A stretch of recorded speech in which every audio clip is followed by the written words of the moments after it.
Father Pat, could you tell me a wee bit about your background, the kind of schools you went to, where you grew up, and Well, yeah. things like that? Yeah, well, I did. I grew up in Ireland, born in 1945, and went to local primary school, and then went to the local secondary school, and then after went to work in the local factory, and then had this crazy notion that God might want me to become a priest, and then I wasn't too sure about that, and I was going to go down to join the Divine Word Missionaries, and my pointed in the direction of the Far East, and I had an uncle here who was a priest, in whatever, and when he heard that, he said, "Oh my God," and he came over and he said to me, "Look," he said, "I know you'd like go to the missions or go there." And I said, "Well, yeah, I think if anything, I'm not really religious." I said, I'm not maybe a great bet for the whole thing, but I'd just like to offer my services, kind of thing." Mm-hmm. And that's when I kind of when I came over here then, and the good bishop met me and said, "What about you? Where would you like to study?" And I said, "Well, if I was to go to college," I said, "Well, do I have a choice?" And he said, "Yeah, you could go to Spain, or you could." And I said, "If I have a choice, I'd like to study in Ireland, because I'll be out of Ireland for the rest of my life if that's what God wants." And then, of course, I did. I finished the 6 years over there. And then I was appointed first parish here in St. Columbkille, and I was 24. Wow. And we had arrived here, and I spent 5 years here. And at the end of 5 years, I kind of said to Bishop Thompson, who was a really nice man, I said, if you ever thought you might like an outreach to the missions, I'd be more than delighted to have the opportunity. But I said, I'm not worried, or I'm not. That's just if you thought, "Oh, that's great," he said, "that's fine." And then he moved me from here to Coatbridge to St. James's, Kirkshire. And then after 3 years, he got me to go to junior seminary. And I went to the junior seminary in 1977.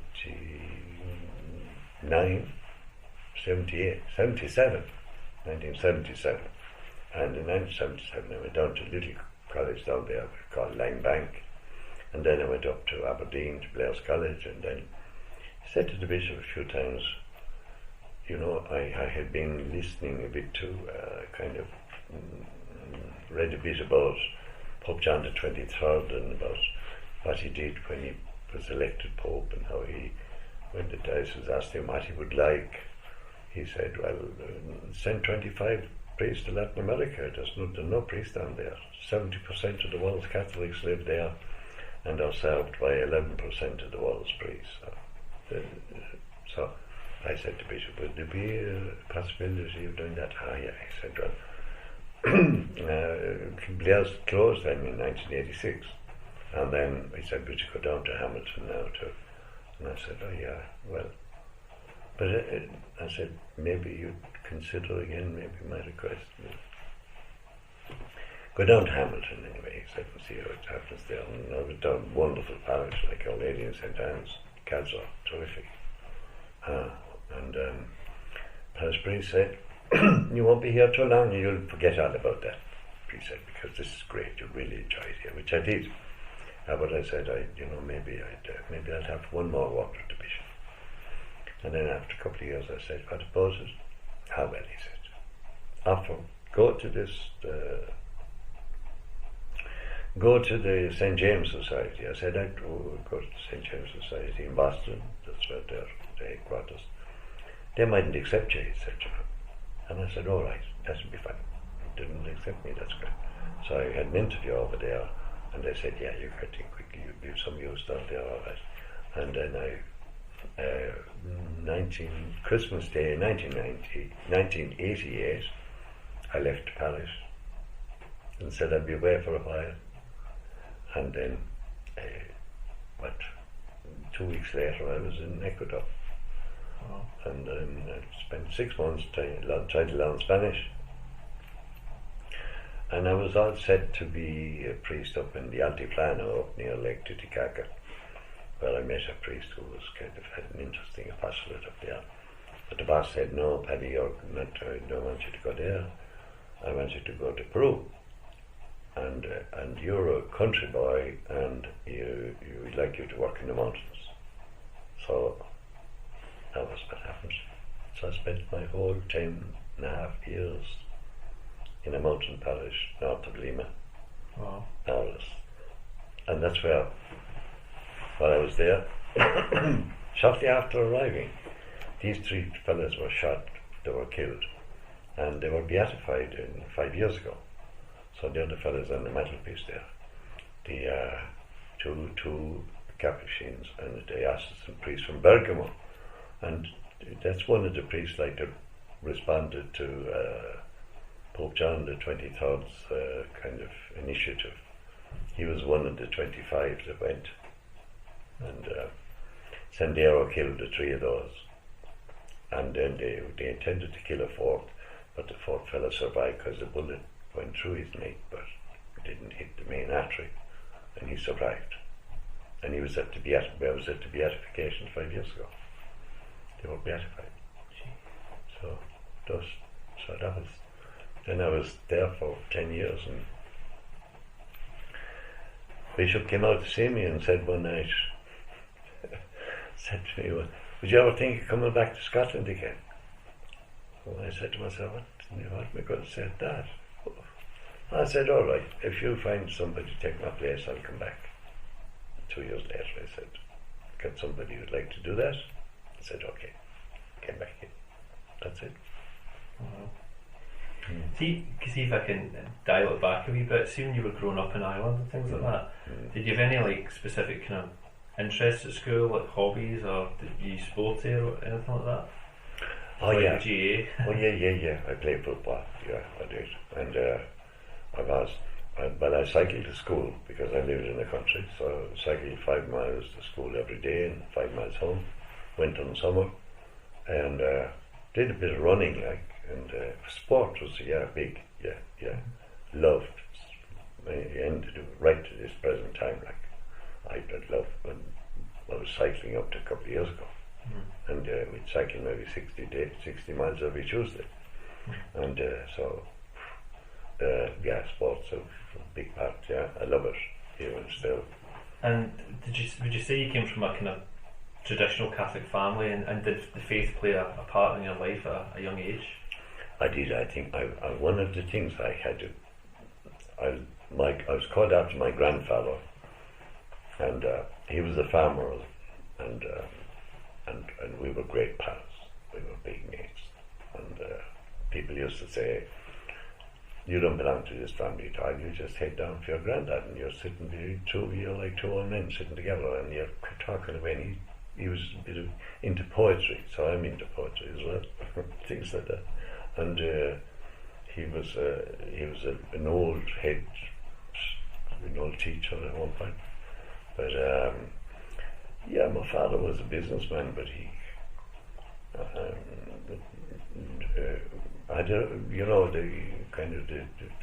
I think, but I helped Archbishop Tartaglia at an ordination in Rome there, and he said, "Don't forget, God made the first move."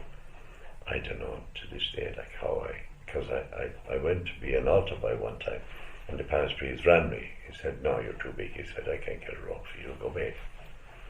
And then I made my way back, and I came back and eventually became an altar server. And I said, and my grandfather was, he was a gasman, but I noticed that when he went to church, it's an old-fashioned family I came from, because they had a little horse and buggy, and it was trot up to Mass, and I would be holding the reins of the horse, and he'd be gassing away, but when he went into church, it would change completely. My granny used to say, "Look at the side, look at him."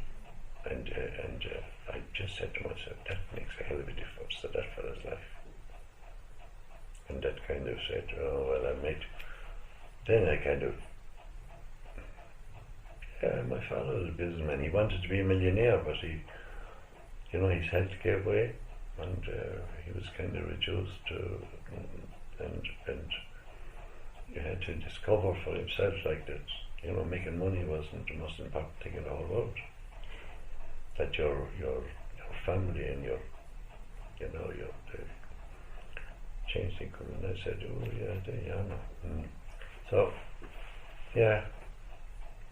The same thing. Like my mother used to say, you're very sentimental. I tell you talking to that girl again now, and mind yourself.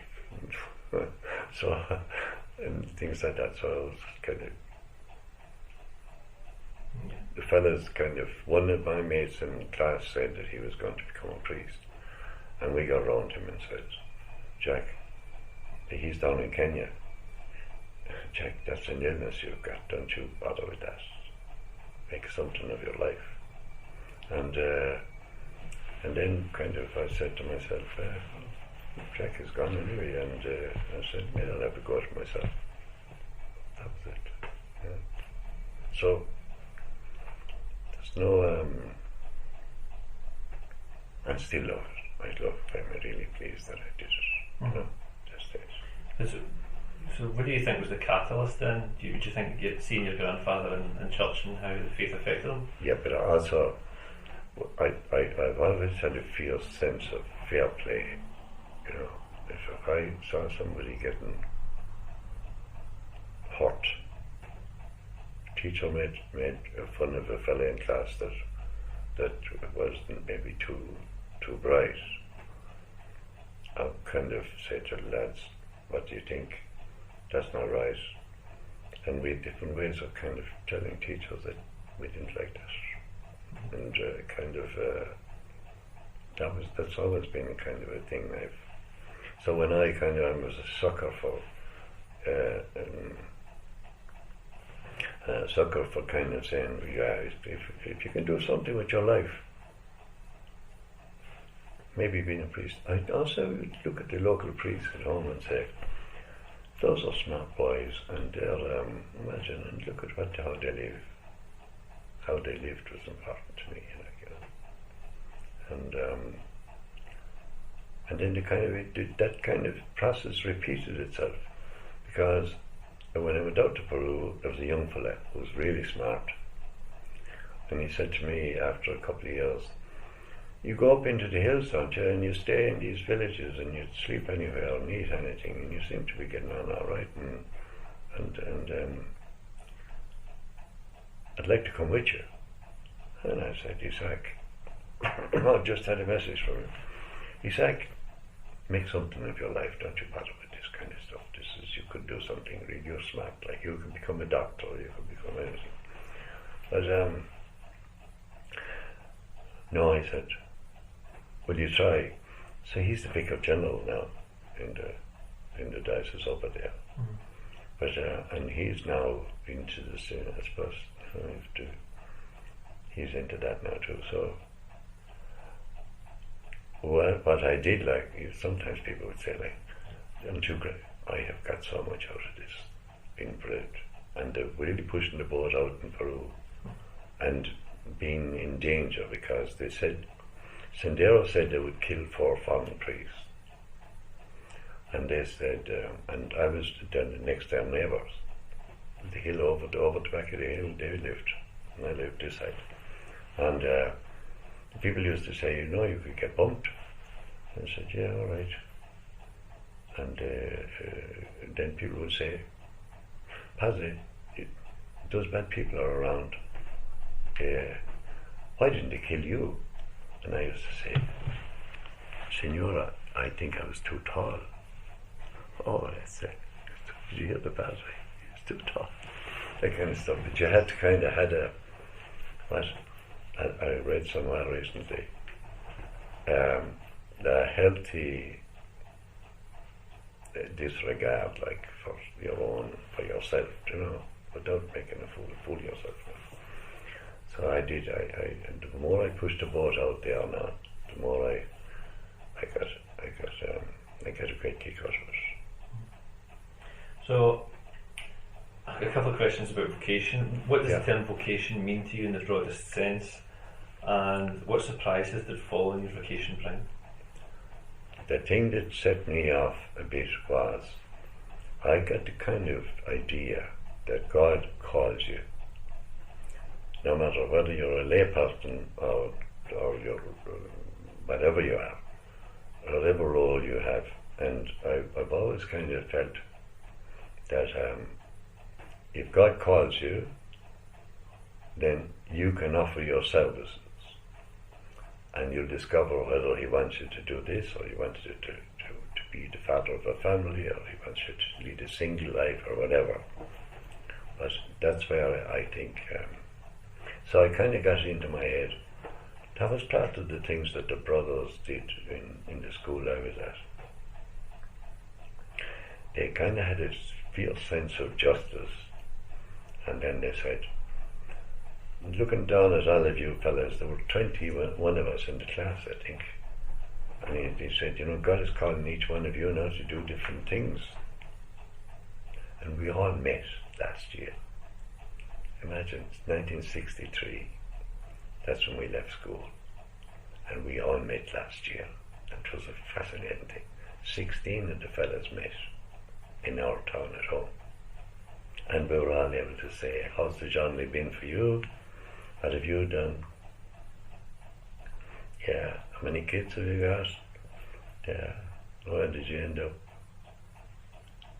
And 3 of us became priests in the class. The other fellow is down. He's down in Africa. He's in Kenya, in Nairobi. But and we maintain good contact, and we're good friends, you know. Yeah. And was there any surprises that fall on your vocation, Rob? Well, I think, yeah, I was really surprised. When I was ordained, I said to myself, my God, yeah. My granny used to say, you're a priest now, you think you're a great fella. When you begin to believe it, you'll be in trouble. And I'd say, yeah, okay, right, Gran, that's good advice, all right, yeah. And so, well, yeah, you know what, I came here, and I was here in 1974. You get very attached to when you're a kind of priest. We were never in the house when I started coming here. We were always out and about. And you knew everybody. 24. I used to play football out the road here. And the canon would say to me, look, son, you'll come in here one of these days and you'll have a broken leg and you'll be no good to me and you'll be right out the parish. And I said, all right, okay, right. And Eamon Sweeney and myself, we came to Scotland at the same time. So I've been dead lucky and kind of fortunate, I suppose, blessed, whatever, in the fact that I was here for 5 years. The good bishop, the parish priest, died in 1974. The bishop said, I'd like you to go out to Courtbridge now, to Kirkshaw, St. James's, and the man out there isn't kept very well, and it'll be good for you. And I went out, and it was a great time. We'd 4 football teams in the parish, under 12s, 14, 16, and 18. We had a discotheque every Wednesday night. We had a folk mass. We had the youths in Vincent de Paul. The place was, because he said, you come. So all that, and then began, and then the bishop called me one day and said, we'd like you to, I'm going to, it's a great place, and to this day, you know, I know people there, and it's just walking down the street. I mean, Courtbridge is amazing like that for me, that you walk out on the street and everybody talks to you. And so the bishop called up and said, Paddy, I want to see you. And I said, oh, it was Holy Week. And I said, will you come and see me on Monday? I said, it's Wednesday of Holy Week, my lord, I said. I won't be able to say a prayer all during the whole. I wonder why you want to see me. So I went to class. Come on over, he said, to see me now. And I went in. He's a lovely man, Bishop Thompson. And he said, I'd like you to go and teach in the little college at Limerick. Oh, I said, sure, what would I teach, for goodness sake? I said, your head's just for keeping your ears apart, he said. He said, you maybe, oh, well, I said, if that's what you want me to do, that's what happened. So, total change of role, like, in the parish, starting to teach at the end of the summer of 1977. He asked me to do this, what's called a form master. I'm in charge of this young class, first years. At the end of first year, the place closed, and then I said, probably back to parish. I know, they said, you have to go to Aberdeen because you're the form master of these guys, and you've got to stay with them. And I was with them until they were left, 60. A few of those fellows are priests around the diocese. But so that was I missed the parish a lot now at that stage, like, and Aberdeen for me was interesting. Again, Aberdeen had a great football team. They won the Cup Winners' Cup. Used to take after the senior football team and all that stuff. So with Joe Boyle, like, and then the terrible, when headed down to Peru. Not a word of Spanish, to learn the damn thing. And then to see people saying, that fella, he doesn't understand what you're saying. Little kids would come along to start talking to me and say, hola, Padre. Hey, Padre, you don't speak Spanish very well. One little girl said, don't worry, Padre, my mommy and daddy like you. I say, okay, thanks very much. It's good. So that, and then the next jolt was, the parish priest said, Paddy, you're not up here to stay in this town. You're up in the mountains, that's your job. So I headed out. And they built a little house for me halfway up the mountain, made of mud brick and galvanized. And then I made another little house for me right up at the top at 16,000 feet. And used to go up there. It was not a lot of oxygen and so on. But and then the horses, I used to ride horses when I was a young fella. So that became, when Sendero got really, we had to get rid of our Jeep, and we used public transport, which were the lorries. Sitting on top of these lorries, the boards, cattle down below, women would buy goats, everything, and then way up and the thing, precipice down the side of the road, all this kind of dangerous roads, and then way up, because a few people came out to see me, and they were, and then we had to get rid of the Jeep. So if the people from far out villages, I would go to a village and they wouldn't have seen a priest since one village hadn't seen a priest since 1954. What was the last time the old person said, oh, we remember a Padre coming here, and then you'd stay with, I never got sick, thank God. No, never got sick. Eat everything and anything. Flies everywhere, rats, fleas. But enjoyed the people. People were nice. I was going to say, you'd mentioned the part there about fair play kind of playing a part and how you thought. Was there a saint or a kind of scripture passage tied to that you kind of defined you or inspired you when you were in your early days? Yeah, I really like Pope John the 23rd, and I also, one of the priests in the diocese, I was here, and the next thing he said, you know what, there's a bishop coming to St. Martin in the Fields in London, and Earl Mountbatten, who was killed, remember? He was awarding this Helder Camara. Helder Camara was the bishop of the poorest diocese in the world, and he was being awarded £16,000, I think, for the man who did most for the neediest people on the planet, kind of thing, you know. And Big Michael Conway said to me, who was a priest out there, retired, would you like to? Oh gee, I said, I'd be interested in going down and see him. So there is a kind of a and you know, when you go down to Peru, then when you see like the organisation where I was with, they only deal with the poorest parishes or places which could not sustain a priest or pay him anything or feed him or anything. And then that's where they out in the shanty towns. I met up with a priest from New Zealand who was in Wellington, and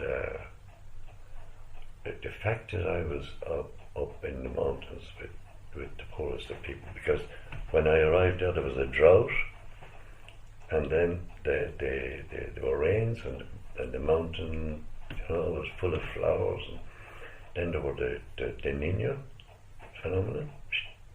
It blew away all the bridges and all the roads, and people had absolutely nothing. And I just felt that was a great place to be. And not out of, and there was no, I just said to myself, hey, this is great, this is great. Because I used to set out my little bag, and all I'd have was a good book, the implements to celebrate Mass, and that was it. So I was totally dependent on the people, and they fed me. Fed me once a day, and never got sick. Great. Well, that almost can answer a couple of questions I've got, you know, in terms of where you drew strength from, you know, so they drew strength from the people and their faith. Oh yes, yeah. But also how you were received in Peru, and I guess Scotland as well, and it seems like you were kind of received very well, and you you integrated quite well. But I guess what would have been what was your kind of overall first impression of being in Peru and on the mission?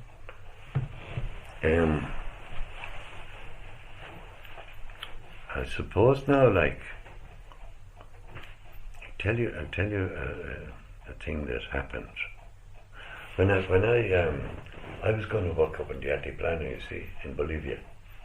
It's a fascinating place. It's 5,000 meters up, freezing cold in the morning. Met a priest up there who lived on rabbits. That's all he had. But he could cook a rabbit in 5 different ways, and it tasted differently. You know, he was cast iron altogether. But when I came back to Peru, then there was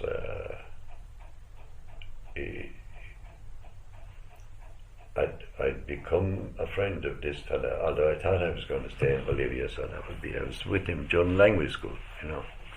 And there was a language school in Cochabamba, in Bolivia, and that's where we learned our bit of Spanish, which was only when we come back to the parish and talk to real people that we really got. It's like riding a bicycle, you know. You kind of wake up one morning after a year and a half, and you have it, and you can crack jokes, and you can tell stories and things like that. So when I arrived in the parish, the parish priest was in trouble, because he had said to the people, instead of buying a new dress for Our Lady, why don't you give some of the money to the hospital? There's no medicine in the hospital. And Our Lady would be pleased about that. People were annoyed. They said, Padre doesn't understand us. Our Lady will, if we don't get a new dress for Our Lady and get a band from Lima and pay a couple of $1,000, we won't be lucky, God won't bless us. And I said, no, well, we arrived anyway, and they were shouting in front of the church that the parish priest had get out. And other people were there, and they said, I'd been not a group of people, the other side of the church, and they said, let the priest stay. And Jerry and myself, Jerry Bones, said, hey, this is a mighty scene altogether. The bishop arrived, and they tried to turn his car upside down. But then he started to celebrate Mass, and a great big stone came through the window of the church, and he went down and he picked it up and he put it on the purificator and he asked forgiveness for the fellow who threw the stone, and the whole thing calmed down. So, and that was the kind of line then we took in the parish, like that. What God wants us to live and have a decent little house and have a school, and we got involved in in agriculture and getting seeds for the people and buying seed potatoes and getting funding for irrigation and things like that, and because we can the gospel is about people's bettering their, if they can better, that was the message, like, who's going to improve? Don't be looking at us. You're going to improve it, but you'll have to do it. We'll be able to accompany you and so on. And so all that kind of, and then Jerry went up into a city and had a completely different apostolate there among the poorest people, because where I was, it was the richest fishing grounds in the world, Chimbote, where the Humboldt current came up from South America and hugged the coast, and all these. The Russians had a big factory out in the ocean and all that.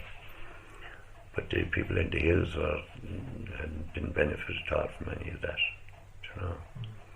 So, and then I think a sense of humour is really important, and you kind of say, and you won't make that much of a difference, like you'll be there with them. And there's that was it. Father Vincent has asked us to ask you about this. I believe that the bishop that I've been corresponding with was a former parishioner of yours. And I guess the kind of question I've written down sort of thing is, do you have any standout memories or stories from your time in Mission Peru? And given that that's our kind of link with supporting the projects this year, that's obviously quite an important one to tell. Well, I was saying to you, that I did big struggle with the language, but then I was so determined that I wanted to connect with these people that the bishop then made me what's called an Episcopal vicar for the countryside, that I would visit the boys from all different nationalities, Polish, and I would represent him, because our Bishop Divine came out, and he came up to the top of the mountain, and then that got the local bishop, who was and he used the local bishop anyway, he used to call to see us, and I would he'd say, Patricio, I need to go into the mountains with you. And I said, yeah, right. And so we did. We spent a week or 10 days in the mountains. And he kind of said to me, like,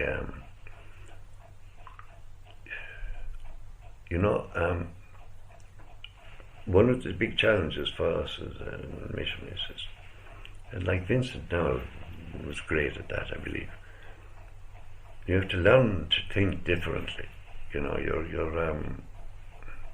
So you have to find out how they think, you know.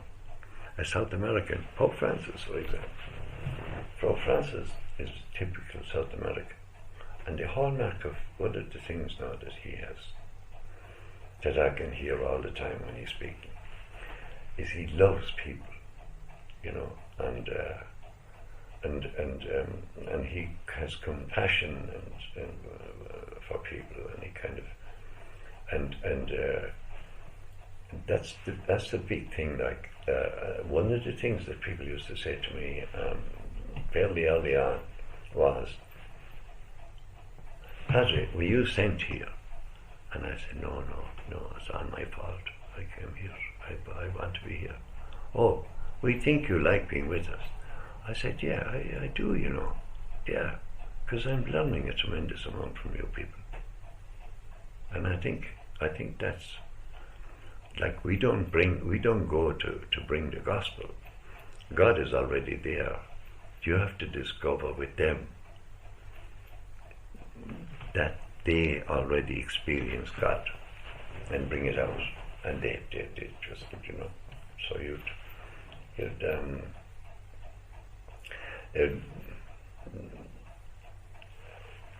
one of the things that I stopped reading like mad when I was out there, because I said, and still do, like Pope Francis, like for example now, like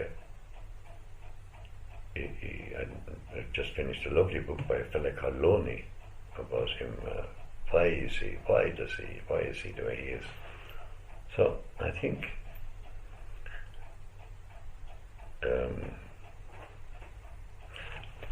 Joe Bishop told, like, you know,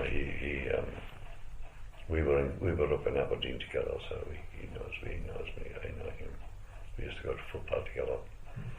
In fact, we played football together. But he now is like, you know, when you read the letter that he wrote today, like to the priest, like, and the letters that he sends out, he's really journeying with the whole scene that's going on right now. And I think that's one of the things like that you'd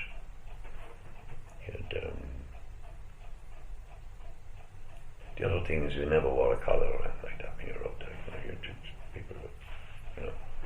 So there wasn't any kind of you'd be fairly early on. People would say just a fat or whatever. Which they'd say, "Will you come for your to eat?" So that's the point of the little girl on the side of the road down there. She said to me, "Padre, and my mum and dad would just love you to come to have your dinner with us." And I said, "Don't I? We'd love that." And they lived in a tiny little shack of a thing with just a stair, and I go in and sit down. And the dinner was a little bed of rice and a fried egg, and that was it.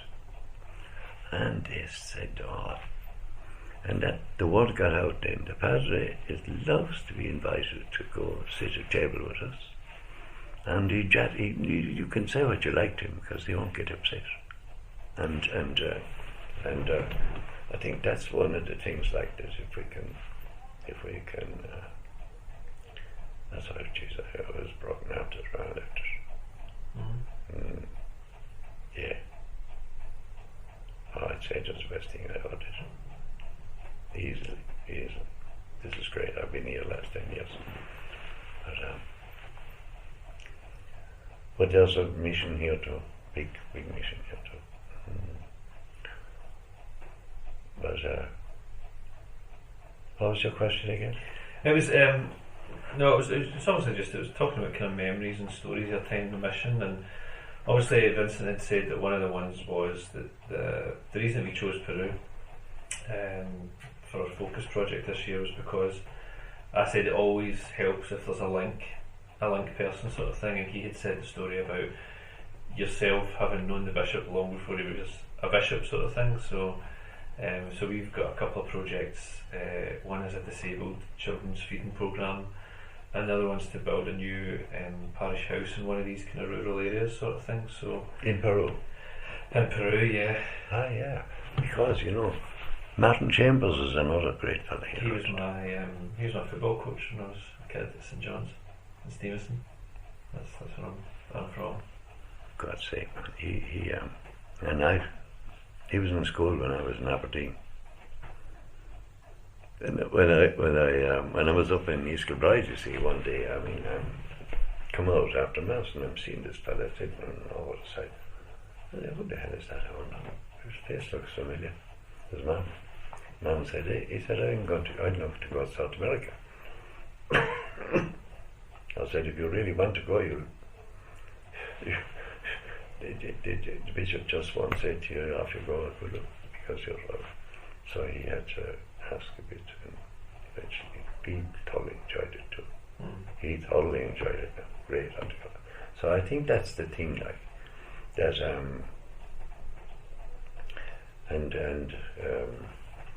Yeah.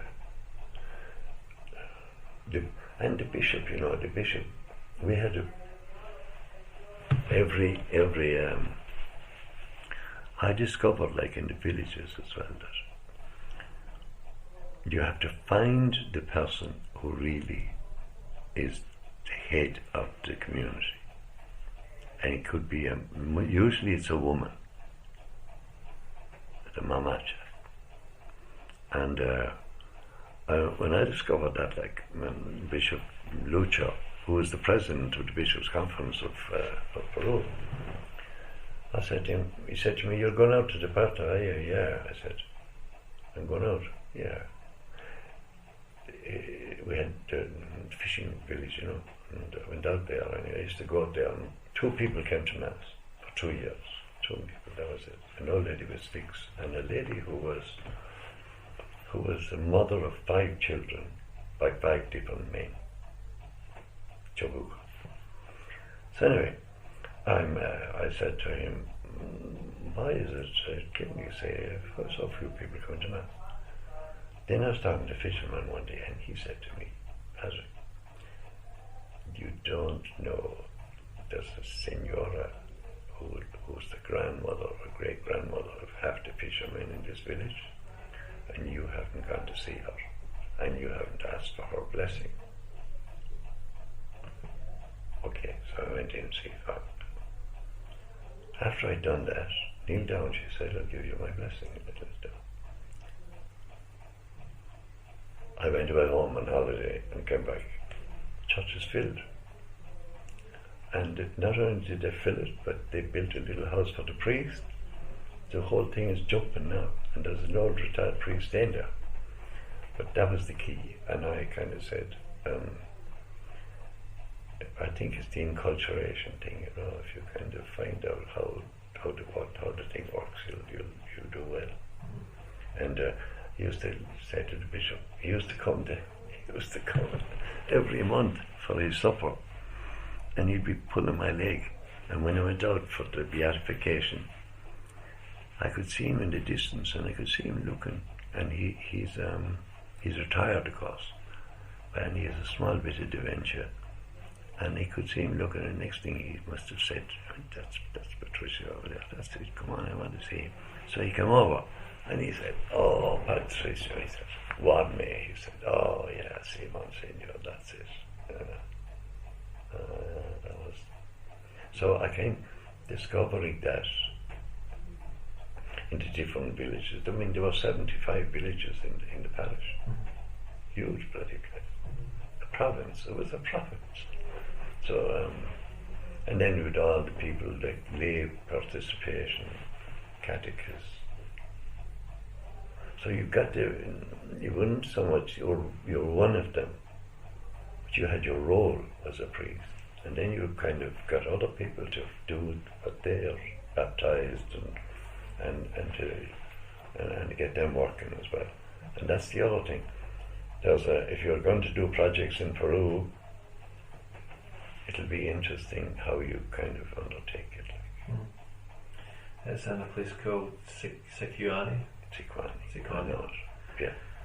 And the bishop there is, the bishop that's been corresponding with was Bishop Bustamante. Yeah. Pedro Bustamante. Yeah, Bustamante. So we've been kind of corresponding back and forth. Padre, I'll tell you now, there's an coincidence, a real coincidence. 2 years ago, they were given all these medals to these missionaries, that have been down there for hundreds of years, old fellas like.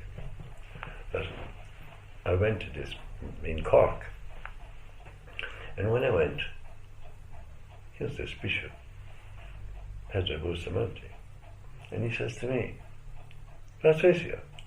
I said, yeah. He said, you visited our village when I was 14 years of age, and you stayed for a couple of days. God, I said, that's amazing. Because that would happen, you would go way up into the mountains, and then people would say, here's an old diocese. He would say to me, Padre, we haven't had a priest for 12 or 14 years, because we're told, so would you come? I said, look, if you bring a house at 4 o'clock in the morning when it's cool, I'll go. So I would head off, 5, 6, 7 hours. Yeah, you'd say, where is it? Just around the corner, Padre. So that's it, I met him now. Yeah, and you're going to Sequani. I tell you, I've been in Sequani. Some of our priests were up there too.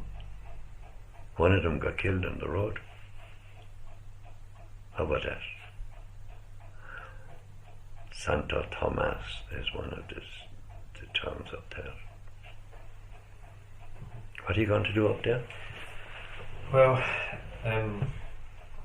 not planned to go and visit as yet, sort of thing, because there's obviously this, and this year we usually kind of fund a project and then possibly go and see it the following year or the following couple of years, see how it's going on. But so this year we plan to go to Sierra Leone in June, but that got cancelled. So just because Vincent told us that story about Bishop Bustamante kind of having met you when he was 14 and stuff like that, and now he's the bishop of the area, so there's a kind of nice flow into the story sort of thing that we got. He asked to establish contact with firstly it was somebody over the St James Society in Boston, and then they put us in touch with him, and he said, look, we're going to choose Peru this year as our focus country to shift away from Africa for you, but because I know Africa's probably some of the greatest need, but just to kind of change it up a bit. So we chose Peru, and we said, look, if you've got a couple of projects you'd like funded, tell us what they are and tell us the specifics and things like that. And he's pretty much done that. He's tried to do bits and bobs, but fancy that. That's so one's a feeding project, a program for disabled kids, and the other one's a parish, to build a new parish house in one of these rural areas. Now you can maybe shed some light on this, because if you said to someone here, oh, we're using the money to build a parish house, they might get a different reaction in Scotland as to what that reaction would be in Peru. Why is something like that, and why is that important? Why is it important to build a parish house in a rural area? Not just obviously for the priests to live there, but why is it important for the people, for the Catholics round about it? Because of presence. Do you know, the thing about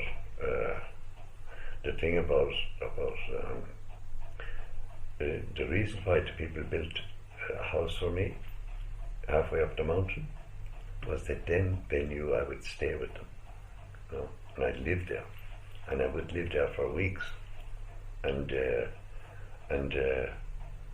then they gave me another house at the top of the mountain. The one at the top of the mountain is an amazing place altogether, because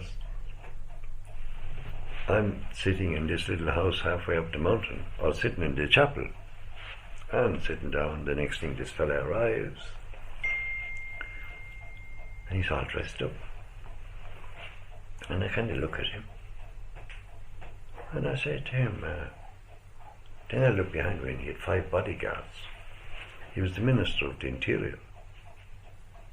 Oh, I said, Dr. Alvaro, see. Oh, I said, it is lovely that you come to see your people. Oh, yeah, ask for me. Oh, I know, I said, yeah. And because I met people that know you and talk about you. Oh, yeah. And then he says to me, see all those statues now, I don't believe any of that. I said, sure, that's all right, I said. And you're a very powerful man. And if you were twice as powerful again, you couldn't believe it, because believing is a gift. Oh, yes. Yes, well, yeah. So then he goes away, like, and then 3 or 4 days later, I meet him on top of the mountain. Padre, he said, I've been praying for the gift. And I said, that's great. I said, but look at the way your poor people are living, like, they have nothing, I said. All their canals are broken. They can't grow, there's sufficient food to keep them alive throughout the year. Look at, he gave us $200,000 to build, but he said, will you be around? I will. And there's none of that money now to go to building public monuments or anything. He said, will it all go? I'll make sure that is. That's it. So every cent of it went to repair the canals. And then when I went back, they just got electricity like maybe 10 years after I left. And then when we went back up, and here they are, their canals are working all right. But that's the thing, like, that I would. But it would be important. Why to build a house? Because what will happen is that the priest goes there. In fact, it could be the priest that I know who's just joined the St. James Society. And he's from Peru. And he's the guy that used to come into the mountains with me. He might be going up to Sequani because David Costello is the boss of St. James Society. The presence, the priest living with the people, says they just feel so good to break your heart.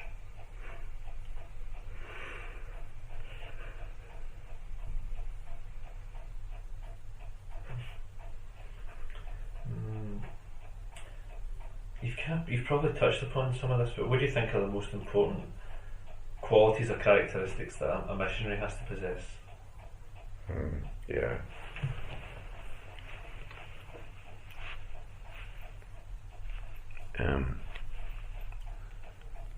Well,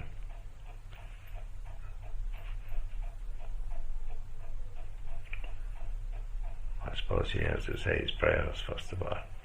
I think that's really important. And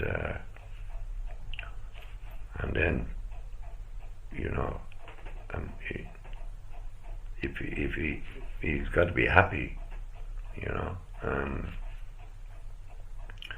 and then, like, what are you, a messenger of? People used to say to me like things like, "Oh, Pat,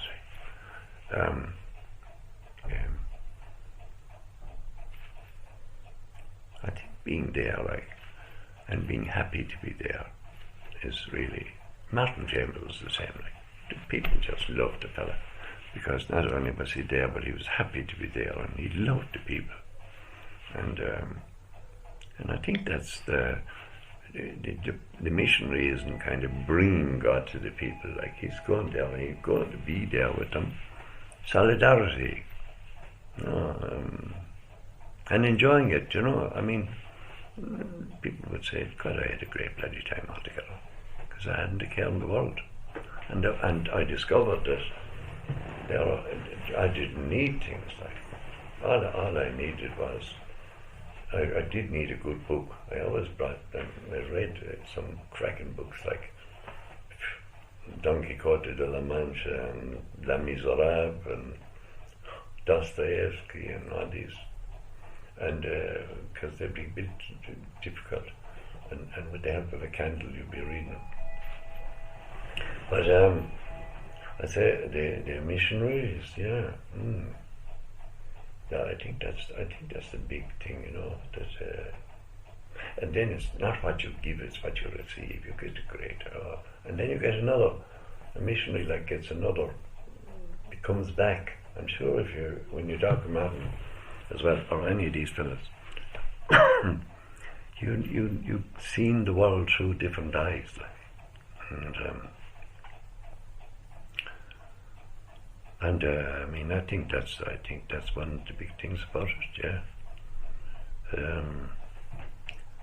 But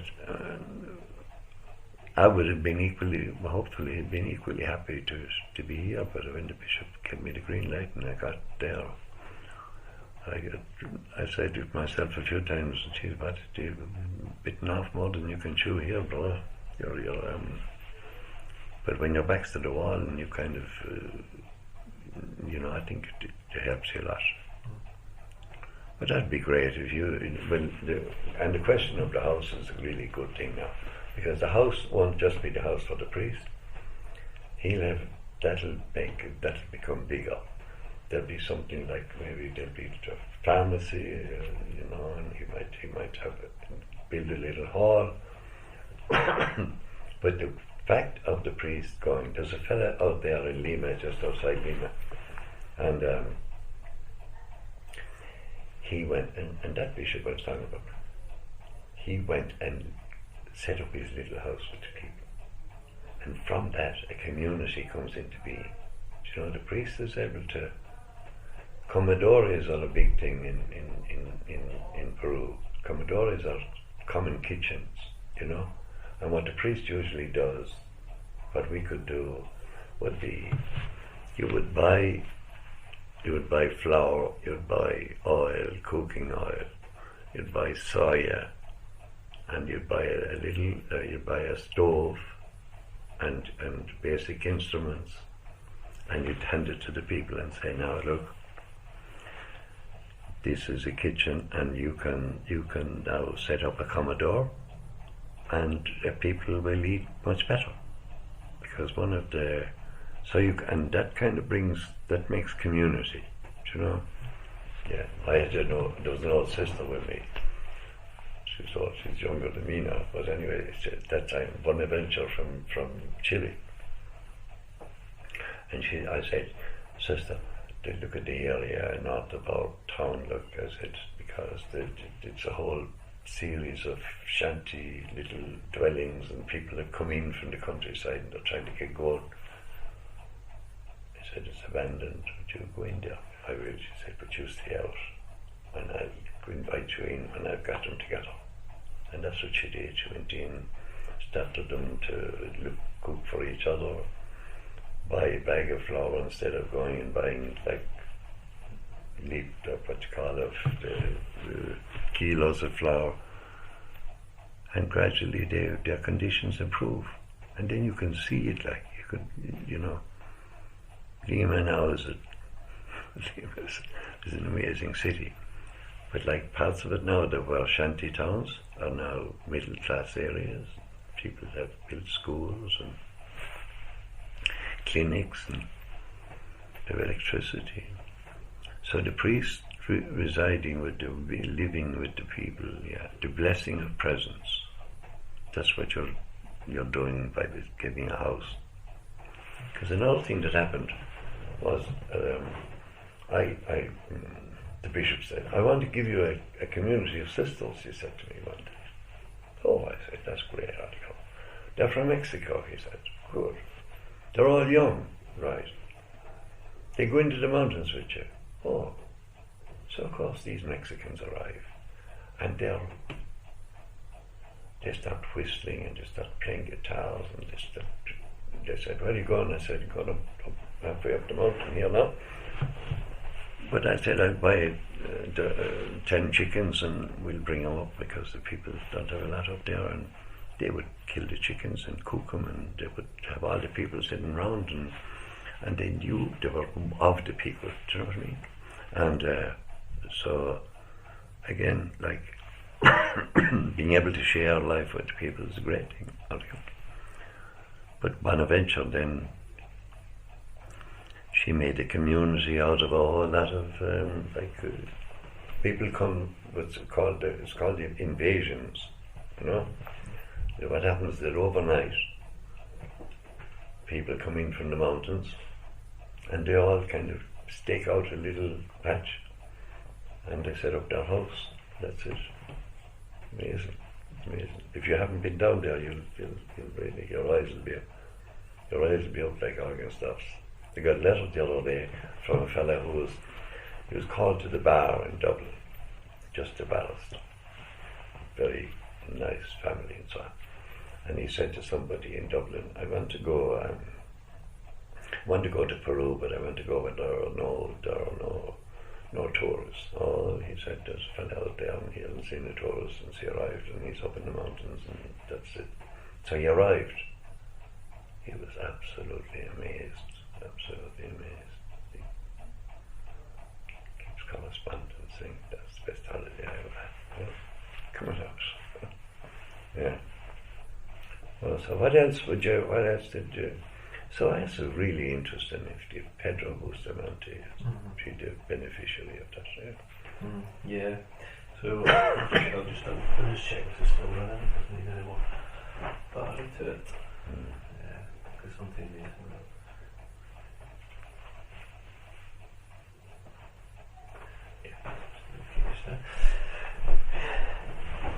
Yeah, so just kind of working alongside him just now, trying to get some more specifics, trying to get some more kind of better pictures and things like that we can use. Hopefully, if the Catholic Reservoir and stuff like that's back up and running, and you can put articles in and try and drum up some support and raise some money. The money for the project will already have been set aside, but this is the Mission Sunday money is going to be. It's going to be down this year, kind of massively. Oh yes, yeah. Just because of circumstance. And just on that point, have you had much? Peru, from what I've read and online and stuff like that, has been hit really hard by the COVID thing. Have you had much correspondence back and forth with people that you know about the situation there? There's a very good article in the Far East this month about how the poorest people are suffering. Because what happens is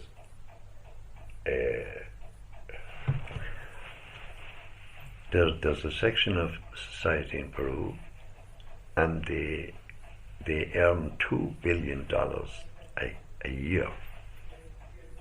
Tiny group of people, and the people that are they just can't get at the oxygen like it's out of their reach.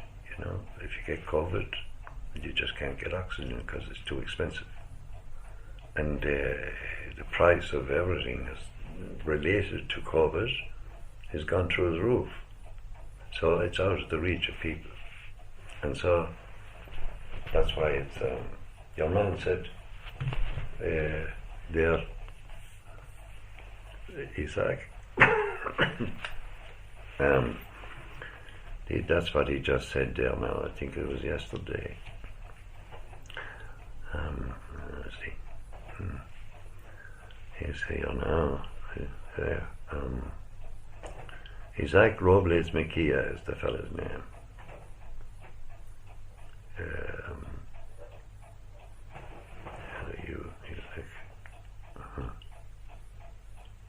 Which one is it?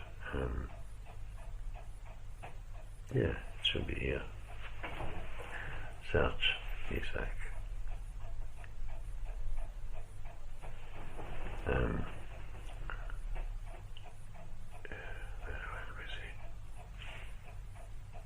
It's but he writes to me in Spanish there.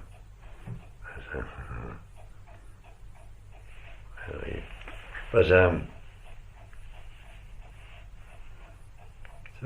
that's yeah, COVID is really hurting now. That's really, and that's just so. Yeah. That's why we had a pharmacy in the parish as well, where I was. No, because I'd followed it on. I'll give you that article now. I think I know what it is. I've following it kind of on the internet because they said that Peru is one of the worst hit South American countries by the virus itself. So that's obviously, it makes supporting projects in the country even more important this year. Oh yes, no, that's a great, and it'd be great for you, like, to be able to say that. Yeah, and I did, because my university degree's in Spanish and French, so all right, yeah. if we did one day go out to Peru, I would be comfortable enough communicating. You would, yeah. You would. Even though I know that they've got different kind of languages, like their own indigenous ones, like Guarani and stuff like that. But no, it's so I've been kind of keeping tabs on the country since we decided to do it, and even though I'm technically furloughed, so I'm not meant to be working. I've still been kind of keeping things ticking over in the back because we've got a small staff at Missio. There's only 4 of us really, and then Vincent, and only 2 of us are full time. So that's that. But I mean, I discovered a great way of going to Peru now, and that is you should go to Madrid. There's a direct flight from Madrid to Lima, 1 o'clock in the morning, and it doesn't mean you don't have to go near the United States, but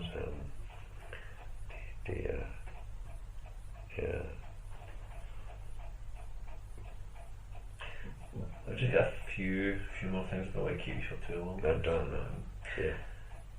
But just if you could boil it down, what would you say the term mission means to you? Yeah, well, I think everybody is a missionary. Like, you're a missionary of what is going on in your heart, and it comes across, and you live from the inside out. I've always kind of found that expression interesting, and so it's what's in your heart, and then it's like what you aspire to be, and I suppose everybody's a missionary, more, whether they like it or not. But if you want to be a missionary, like, friendship is important. Like, if you're a friend of God, and just you begin to kind of see the world through His eyes, the more you kind of get into that whole thing, and it's and so you become. See, the poor people have a thing that I used to see. People would say to me, Padre, don't leave us orphans. And why are you here? I just want to tell you that God loves you, and that and because He loves you, get that into your heart and your head. Because if that happens to you, you'll take care of each other. And I think that was my kind of the whole thing would be, why would you become involved? Don't do it for me, do it for the Lord, and the Lord is mad about you. But you have to kind of, and then you'll be a missionary of that message, not only it will kind of come through in everything you do, in the way you talk to people, and the way you live, and so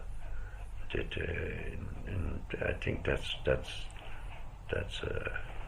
like that, and that's to feel that, and you'll feel it if you go down there, because you'll be one of the old sisters said to me, Paddy, if you didn't pray before you came here, when you go up into the mountains you'll pray, I'll tell you, because you won't be able to tell anybody else how you feel or anything like that, but God will know, and you'll know that He knows. That kind of thing, so I think that's it. And that the whole thing is that if that happens to you, then you've just become a happy guy. a happy person. And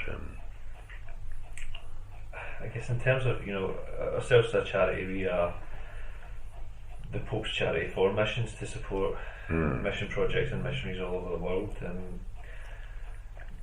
from your perspective, why do you think it's important for people to support Missio Scotland, for example, and the Pontifical Mission Societies all over the world? Yeah, because that's another thing like that. When the argument comes up like, but we need our priests at home, or we need to. I mean, now with the COVID and the whole kind of situation, an awful lot of people are going down the road of saying, we got to look after ourselves now. We don't cut aid to everything, like the government, like cut aid to, and they said no, we can't get too involved now with helping people after that. We've got to recover ourselves first, and but you see, we give out of our own need. If you go back in history of what happened in Scotland, when people were at their poorest, like this church was built in the hungry 30s, when people had nothing, see, but they gave to God. As long as you do it to one of these, the least of my brothers, you do it to me. So would you forget the Lord in his poverty and because that's one of the things that Helder Kamara said that we went down to see. He said, people are getting upset, he said, about a desecration of a church. But Christ is desecrated in all the poor people that are around. And that's what. So why would you? Because the poorest people, Pope Francis is always saying that now, and it disturbs people and it annoys people, and he's never going to get a good press because the press is controlled by all the powerful people in the world. So he's not going to get all these kinds of fellows who's going to. That's why he gets such a hard time, I think. But the whole idea is why are we where we are? God loves everybody, but he loves poor people especially. Keeps telling us that, like, that's the gospel, like,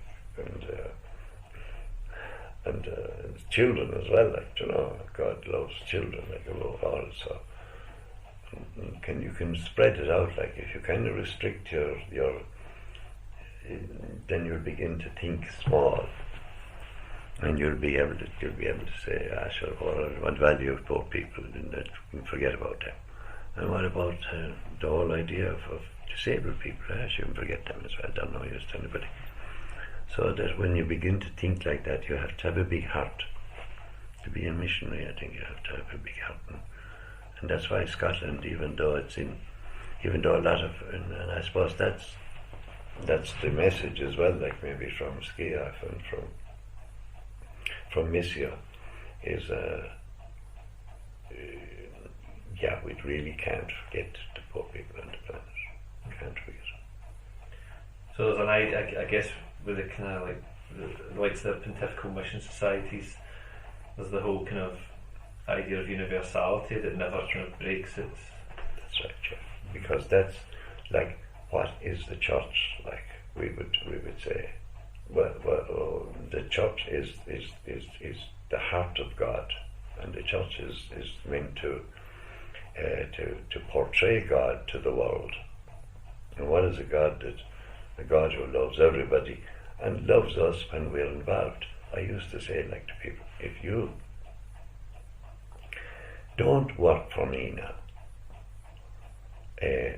work for the Lord, and we'll work together. You know what I mean? So you could say, like, why am I giving £20 to Missio? Because really I'm giving it to God, and there are good people who will use it in God's name to help people. So you take the organisation out of it, like, in a way, and you say, yeah, what does God want? And you say, that's it. That's what his church wants. And that's where the church is just one great big family. And what happens in a good family? Everybody gets loved, but if anybody is struggling or anybody is sick, mother or father have a special love for them until they get up and walk with the rest. That's the other thing, helping people to get up and walk with the rest. I think that's it, and to participate. Well, that's just a wee add-on question, just when I was looking at the kind of martyrs up there. Were you never, when you were working out in Peru, were you ever scared? Were you ever worried for your own life or safety, or was it something that you just took as a part of the hazard of the job? Or? I was scared, all right, but I had to kind of sit down and say, if fear can paralyze you, fear kind of. So you had to say, okay, I'm scared of an injection the doctor might give me. I'm scared of heights and dangerous roads. If I think you have to die, it's a strange thing to say, I think you have to say, if it happens today, it happens. Get out and do it. And then there's a freedom in that. There's a kind of a subtle in advertising on television and all that. I kind of feel that if people can if insurance companies and people like that can make people feel insecure, then they've kind of controlled them, So fear can control you. So it's like playing a game of football. If you're afraid, you're no good. And and if you don't, and if you kind of don't get into a tackle, you're going to get your leg broken. So I think you have to conquer fear. That's it. And I was many times scared. Some of the roads were deadly, fierce, and some of the people you met, and people would be talking to you. And several times, I suppose, I was nearly killed. I was nearly killed anyway one night because I was on a horse, and horses and a mule is a much better animal to ride because they're very sure-footed. But a horse can be silly, and he can stumble. Anyway, I'm walking along and it gets dark. The sun falls out of the sky in Peru, from 5-10 minutes. Just pitch dark. So we're walking along this path, and there's a river below. And next thing, the horse stops. I say, why did the horse stop? And the path had been just wiped away. If the horse just went another 3 or 4 steps, he'd gone down into the river. And I was gone with him. And so he stopped, and I kind of said, I wonder why he didn't. No, he won't go. I get off. The next thing I see, the road's gone. And then the people come back, said, we were waiting for you. I said, yeah, but look what happened. I said, okay, right, we kind of had to do a circuit. So you'd have things like that would happen. But then you'd have to, if that became traumatic or for you, then you'd have to go home. We were told that if you can get frightened, and if fear dominates you, you have to go home, go away, get out. And one of the things a doctor said to me, said to us, in the kind of amusing things, the doctor said, for fellas, if you can't sleep at night, get out. I could sleep anywhere, anytime. No melodrama, nothing like that. But I did. And that's what the boys said. When the boys used to visit us, especially the little fella, Zbigniew, and he was 33. He was 33. Miguel, the big tall fella, he was 30. I used to have a beard like that when I was there, see. And people would say, oh, geez, you look very like Miguel. And I'd say, well, no, but so Zbigniew says to me, are you scared? Paddy, Patricia. Yeah, a little bit. I think we can manage it. Yeah, oh yeah. I use cap, yeah. But they were taken out. They were in the little chapel on a Sunday afternoon, and these fellas arrived and took them out into the square and started to interrogate them. And then they put them into a jeep, and then they took them across a little river, and then they shot them.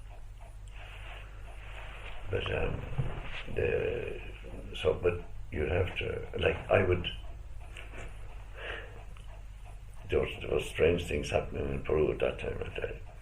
One of the things that the government used to do was to frighten people, was they would come into a town and they would block off the streets and they'd collect 10 young fellas and they'd take them out into the country and they'd shoot them. And so Jerry, who was become good friends with Jerry, Jerry says to me one day, he called me up and he said, Paddy, you've got this jeep, haven't you? Yeah. He said, can you come with me? I said, what? Where do you want? He said, look, 10 of my young people are being carried away. The army took them away. I think I know what they are. I think I know where they're buried.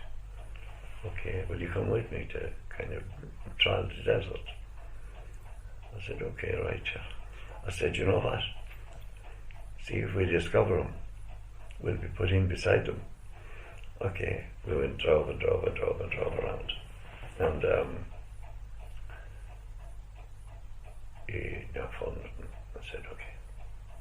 But see, a couple of years later, he called me again. He says, I know what they are. The sand erosion. Their garments appeared above the sand. And discovered they were there beside the road. On the highway. So that was kind of scary stuff. But like that, you couldn't not do things, you know. Because I used to, when these fellas were killed, there was a he looked like John Paul, big Slav. He was he came to replace them.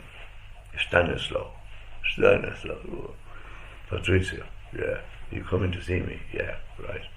So we go up into the mountains to his parish. Patricia, stand up straight. You representing the bishop around here. Come on, we'll celebrate Mass. So I used to go and stay with him. He's still there. Imagine, 20 years later. Capuchin's there.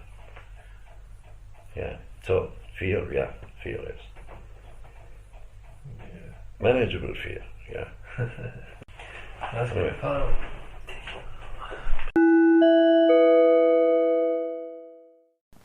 Missio Scotland is the Scottish branch of the Pontifical Mission Societies, the Pope's official charity for overseas mission. To learn more about the work of Missio Scotland, you can visit our website www.missioscotland.com. You can like us on Facebook, www.facebook.com/Missio Scotland. You can also follow us on Twitter, Missio_Scotland, and on Instagram, Missio Scotland. If you would like to donate to Missio Scotland, visit www.missioscotland.com/donate. You can also call us on 01236 449 774 or send donations to Missio Scotland, 4 Laird Street, Coatbridge, ML5 3LJ. Please keep us in your prayers. Thank you and God bless.